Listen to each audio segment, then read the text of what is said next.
Your clients are giving you verbal and nonverbal cues throughout your entire conversation. My guess is most of you are missing a good portion of these that are ultimately leading you down a different path than you should be going down. Let me explain what I mean. Let's say you're on the phone with a client. The first 10, 15 minutes are very engaged. They're asking a lot of questions. They're answering your questions with certainty, then clarity, and they're digging deeper. And then let's say 10 minutes in, all of a sudden you start to hear a bunch of this, a bunch of background noise or pots and pans or plates moving around. You can tell that your client is multitasking. Now, let me ask you something. If you're about to make a major decision that can have a huge impact on your life, are you going to be multitasking, or are you going to be sitting intently, taking notes, asking questions, and diving in? Your clients are no different, but we have to be paying attention to not just the wrestling around, but maybe we hear them open a car door. Maybe we hear there's a bunch of wind, or maybe they've got a TV going in the background. We've got to be able to use our awareness to go, hey, this is going to be sidetracking them. My guess is they're probably watching TV right now. We've also got to be willing to ask them, like, hey, Bob, I know that we blocked out some time for this phone call, but it sounds like there's a lot going on. Like, do you have other stuff going on today? Notice the difference in the way that I deliver that. It's like, hey, I blocked my time. Like, I'm basically saying, why didn't you block yours, right? So when we talk about social and verbal cues, think about something else. Let's say you're talking with your client and you're asking questions, or maybe you're even at the point where you're covering your program details, right? Which should be a very small portion, and it should be at the very end once they've already pre-sold themselves and you know that they're ready to go. Let's say you hear something like, all it was a deep breath. Like, oh, that's going to mean one or two things. One is like you hit the nail on the head. That's exactly what it is.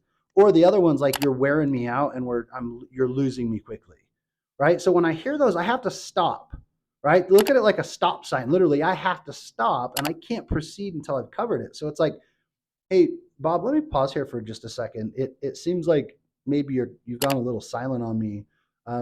What's going through your mind right now? Hey, Bob, I just noticed, I couldn't help but notice, I'm on these calls a lot, but I just couldn't help but notice you just took a big breath, and just kind of curious what's going through your mind right now. Right now, I say that if you're on a sales call, if you're on a Zoom call, you're face to face with your client.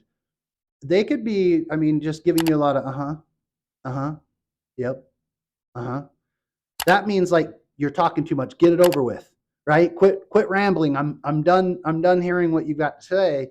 And that's where, if you're getting a lot of that, then you need to spin it, right? You need to be asking way more questions. Anytime you want to make a statement, you need to ask it in a question. So, hey, Bob, I'd really like to hear more about the business you told me you were doing. And it's like, hey, Bob, tell me a little bit about the business you're building right now. Wow. How's that going? How long have you been in it? What are the biggest challenges you've seen in that business? Where do you feel like you're going to need the most help in order to hit those targets and growth patterns that you're looking to keep up with? So notice that I'm directing the conversation, but when I ask those questions, I'm allowing my client to sell themselves, right? I'm taking them down a path where it's like, if maybe I'm asking questions and thinking I'm going in the right direction, but when the client does that, or, yep, it's like, hey, let me pause here for a second, Bob. I feel like I might be losing you a little bit. What's going through your mind? Well, Corey, this is awesome, and all of this is super helpful, and I'm sure I could benefit from most of it.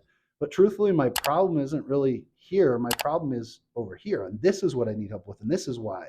So don't get caught up in your own agenda. Listen for those social cues, right? Notice your own social cues. If somebody's explaining something and you're going, yep, yep, odds are that means that you're in too big of a hurry to talk about what's on your mind, and you're not paying attention to your client. So slow it down. And when your client's talking, there might be certain clients where every 10 or 15 seconds you can,